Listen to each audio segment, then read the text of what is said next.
It was 2 a.m. The house was so quiet, you could hear the hum of the refrigerator in the next room. The kitchen light was on, that pale, cold kind of light that makes everything look lonelier than it really is. And Marcus sat completely still across that table, watching his wife of 9 years sign the papers that she believed would set her free. She didn't cry. She didn't hesitate. She pressed that pen down with the kind of certainty that only comes from a decision someone has been rehearsing for months. And Marcus said nothing. He just watched. Because here's what she didn't know, what she could never have imagined in her worst nightmare. The man sitting across from her at that kitchen table owned 14 companies, 3 private jets, and a $4.2 billion empire she had never once laid eyes on. Stay with me, because what Diana did next was the single most painful and costly mistake of her life, and she walked into it with a smile on her face. Marcus Webb grew up in rural Ohio, youngest of 5 kids. His family didn't struggle, they ached. The kind of aching that gets into your bones when you're a child and never fully leaves. He worked factory shifts through his early 20s, saved every dollar that didn't go toward rent, and at 24 years old, with $800 and a flip phone, he started his first business out of a spare bedroom. He didn't talk about money. He was raised to believe a man's character carries more weight than his bank account, so he kept his world quiet. He kept his empire invisible.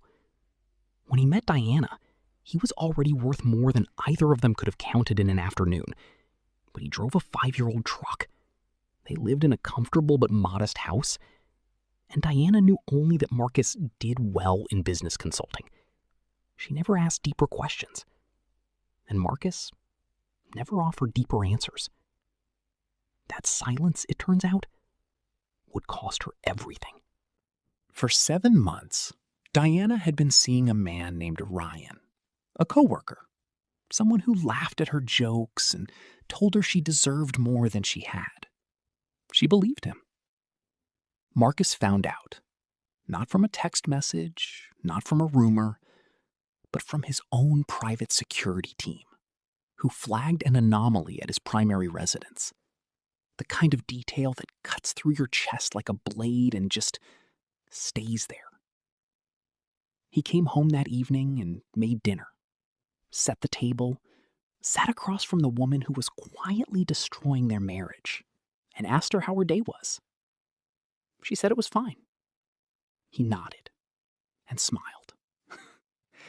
That smile, that calm, unhurried smile, was the most dangerous thing in that room. Because Marcus wasn't reacting. He was already 3 steps ahead. When Diana filed for divorce weeks later, she told her friends she was finally upgrading her life. She and Ryan laughed about it. Marcus had a truck and a savings account, she figured. How painful could the split really be? She was about to find out. At 2 a.m. on a Tuesday, she signed. Marcus slid the papers across the table without a word. No argument, no tears, no begging. He looked at her, just once, and said quietly, "I hope you find what you're looking for." She laughed. He didn't. 3 weeks after the divorce was finalized, Diana's closest friend sent her a text. It was a screenshot, a Forbes feature. The headline read, "Marcus J. Webb, the invisible billionaire who built an empire nobody saw coming." And underneath that headline was a photograph of the man she had just left. $4.2 billion, 14 portfolio companies, a Gulfstream G700, a 12,000 square foot estate in Colorado that she had never once been invited to see. Each number hit her like something physical, like a door closing on a room she could never re-enter. She called her attorney immediately, breathless, desperate. and her attorney said the words that unraveled what was left of her world. The prenuptial agreement she had signed 9 years ago, the one she had barely glanced at, the one she had laughed off as unnecessary, was ironclad. Marcus's legal team had quietly, carefully built a wall around every asset years before she ever thought about leaving. She walked away with the house, the truck, and $200,000. Ryan had a leased Honda and mounting debt he'd kept hidden from her. She had left everything for nothing. Diana called Marcus 17 times in the week that followed. He answered once. She cried. She apologized. She said she had made a terrible mistake, the worst mistake of her life. And she was right. She had. Marcus listened. He didn't interrupt. He didn't raise his voice. And when she finally went silent, waiting for some crack in him, some piece of the man she thought she knew, he said 7 words. The papers are signed. Have a good life. And he hung up. 60 days later, Marcus was photographed at a charity gala in New York. Standing beside him was a woman who had built her own foundation, held 3 degrees, and looked like she had never spent a single day settling for less than she deserved. The photo ran in every business and lifestyle publication that mattered. Diana saw it on Instagram, from her apartment, the one she was already struggling to afford. Ryan was let go from his company by spring. The debt caught up with him.